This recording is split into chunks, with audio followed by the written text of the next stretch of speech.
속에 어려움이 있을 때 오늘의 말씀은 출애굽기 2장 1절에서 10절까지의 말씀입니다. 레위 가문의 한 남자가 레위 가문의 한 여자를 아내로 맞이하였다. 그 여자가 임신을 하여 아들을 낳았는데 그 아이가 하도 잘생겨서 남이 모르게 석 달 동안이나 길렀다. 그러나 더 이상 숨길 수가 없어서 갈대 상자를 구하여다가 역청과 송진을 바르고 아이를 거기에 담아 강가의 갈대 사이에 놓아두었다. 그 아이의 누이가 멀찍이 서서 아이가 어떻게 되는지를 지켜보고 있었다. 마침 바로의 딸이 목욕을 하려고 강으로 내려왔다. 시녀들이 강가를 거니고 있을 때에 공주가 갈대 숲속에 있는 상자를 보고 시녀 한 명을 보내서 그것을 가져오게 하였다. 여러분이 거기에 남자아이가 울고 있었다. 공주가 그 아이를 불쌍히 여기면서 말하였다. 이 아이는 틀림없이 히브리 사람의 아이로구나. 그때에 그 아이의 누이가 나서서 바로의 딸에게 말하였다. 제가 가서 히브리 여인 가운데서 아기에게 젖을 먹일 유모를 데려다 드릴까요? 바로의 딸이 대답하였다. 그래, 어서 데려오너라. 그 소녀가 가서 그 아이의 어머니를 불러왔다. 바로의 딸이 그에게 말하였다. 이 아이를 데리고 가서 나를 대신하여 젖을 먹여다오. 그렇게 하면 내가 너에게 삭슬 주겠다. 그래서 그 여인은 그 아이를 데리고 가서 젖을 먹였다. 그 아이가 다 자란 다음에 그 여인이 그 아이를 바로의 딸에게 데려다 주니 공주는 이 아이를 양자로 삼았다. 공주는 내가 그를 물에서 건졌다 하면서 그의 이름을 모세라고 지었다. 새벽을 함께 하시는 여러분, 사랑하고 축복합니다. 벌써 우리 설 연휴가 다 지나갔네요. 또 새로운 한 주가 시작이 됐죠. 우리가 말씀을 함께 나누면서 새로운 한 주, 우리 하나님과 함께, 예수님과 함께, 성령님과 함께 힘있게 살아가기를 간절히 바랍니다. 우린 지난주 출애굽기 1장을 했습니다. 출애굽기 1장을 통해서 하나님께서 이스라엘을 향한 약속을 지키시려는 강한 의지를 우리는 확인할 수 있었고요. 그 가운데 하나님께서 억압받는 이스라엘, 또 핍박받는 이스라엘을 보호하시고 지키시면서 그 수가 더욱 불어나고 번성하고 강해지는 일들을 우리가 듣게 되었고 또 은혜를 나누었습니다. 더불어서 하나님께서 붙여주시는 사람들이 반드시 있고 또 이스라엘을 돕는 사람들이 있다라는 것을 보게 되었죠. 이것을 통해 우리도 은혜 받는 일들 경험하게 됐습니다. 우리가 힘들고 어려울지라도 우리 주위에 반드시 물질적으로 뿐만이 아니더라도 마음으로나 생각으로나 말로나 또는 함께함으로써 위로가 되고 힘이 되고 격려가 되는 사람들, 도움이 되는 사람들이 있었다라는 것을 우리가 함께 은혜를 나누었습니다. 자, 이러한 일들이 얼마나 값지고 귀중한지요.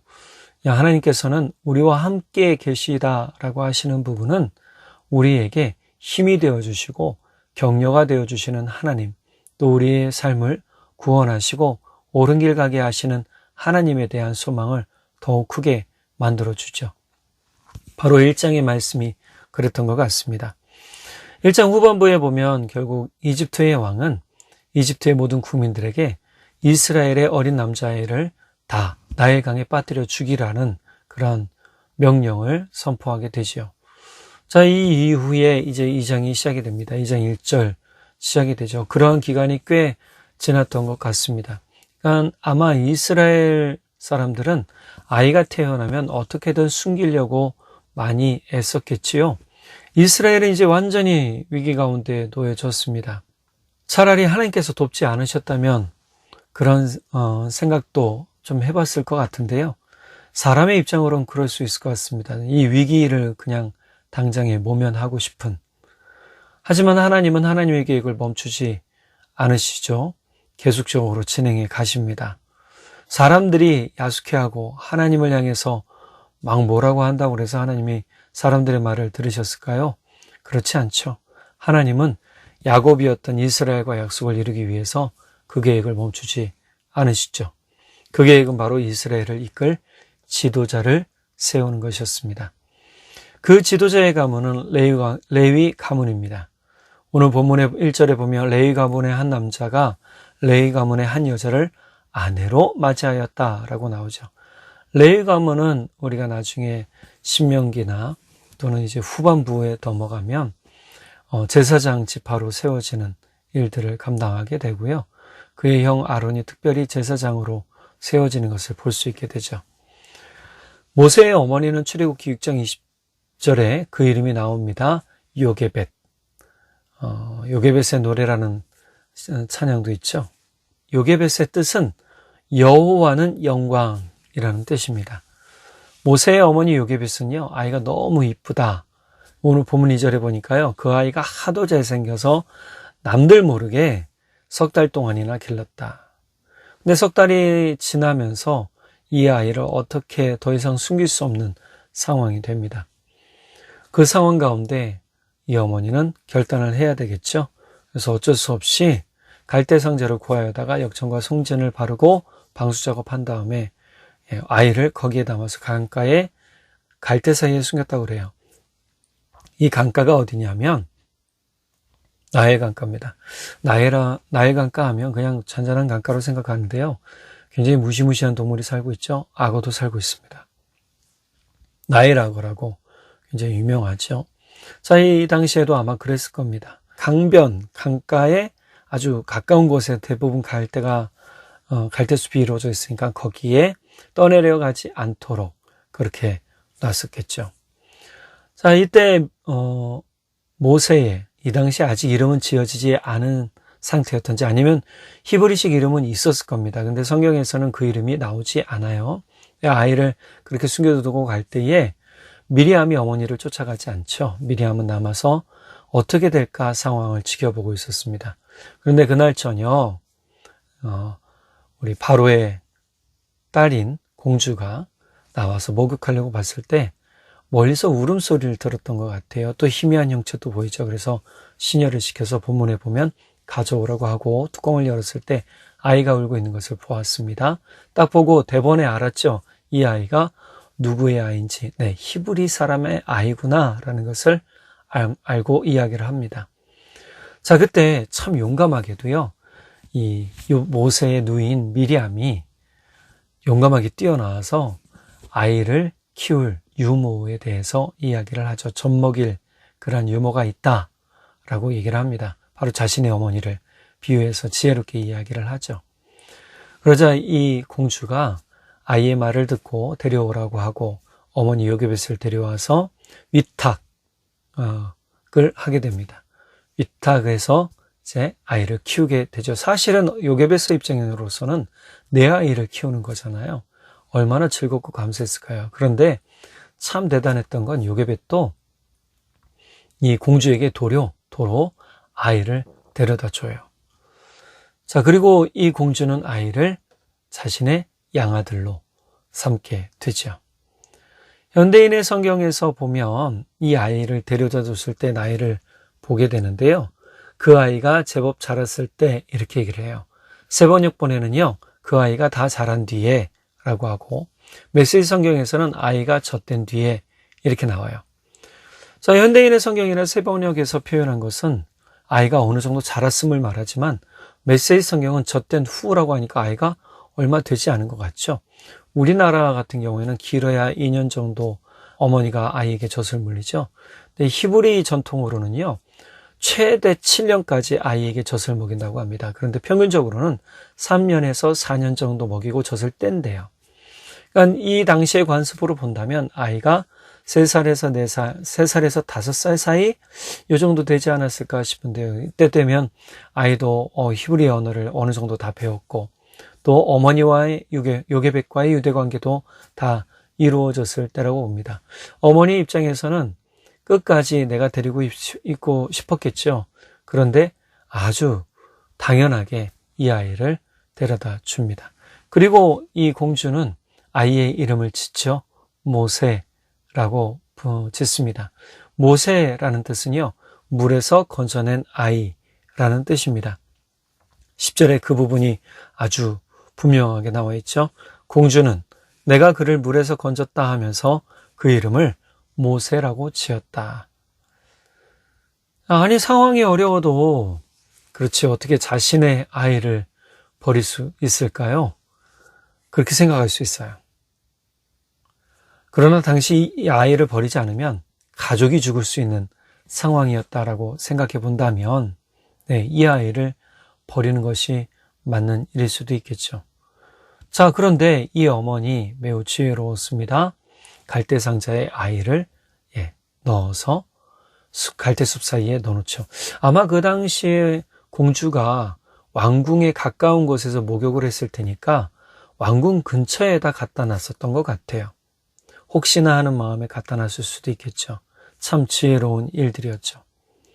자, 그 방수 작업을 했다라는 것은 이 갈대바구니가 갈대상자가 물에 빠지지 않게 하기 위함이었다라는 것도 깨닫게 되죠. 또 누나 미리암도 참 지혜로웠습니다. 미리암도 끝까지 저녁 늦게까지 자신의 동생을 살펴보고 있었죠. 여차하면 어떻게 해요? 꺼내서 자기가 데리고 있으려고 했었던 것 같아요. 이 당시에 미리암의 나이가 나오진 않지만 그래도 좀 판단을 할 수 있는 아끼는 그런 마음이 있었던 것 같기 때문에 좀 어느 정도 나이가 있지 않았을까 싶기도 합니다. 자, 하나님은 이렇게 예비된 사람들을 하나하나 붙여주시면서 하나님께서 버리지 않으신다라는 메시지를 뭐예요? 1절부터 10절까지 끊임없이 보여주고 있어요. 어머니가 버린 것 같잖아요. 그런데 버리지 않은 거예요. 어떻게 해요? 그냥 버렸다고 그러면 옛날엔 진짜 그냥 계곡에 버렸답니다. 동물의 밥이 되든 말든. 먹을 게 없으면 더 그랬다고 그랬죠. 그러니까 이런 일들을 보면 이 어머니는 아이가 어떻게든 살기를 원했던 마음이 더욱 간절했던 것 같아요. 자, 이 공주도 마찬가지예요. 하나님께서 딱 맞게 보내주시죠. 역사적으로 본다면 이 공주의 이름은 하셉수트라고 얘기를 합니다. 하셉수트는 실제적인 권력의 권한을 갖고 있던 사람 중에 한 사람이라고 합니다. 하셉수트는 아버지가 죽자 투트모스 2세와 결혼했어요. 하지만 이 결혼한 남편이 죽었어요. 그리고 투트모스 3세와 결혼을 했다라고 합니다. 그러니까 권력과 가장 가까운 사람이었고 그러한 권력, 왕들이 선포했던 권력에 대해서 거부할 수 있고 무시할 수 있는 영향력이 있었던 그러한 사람이라는 것을 볼 수 있게 되죠.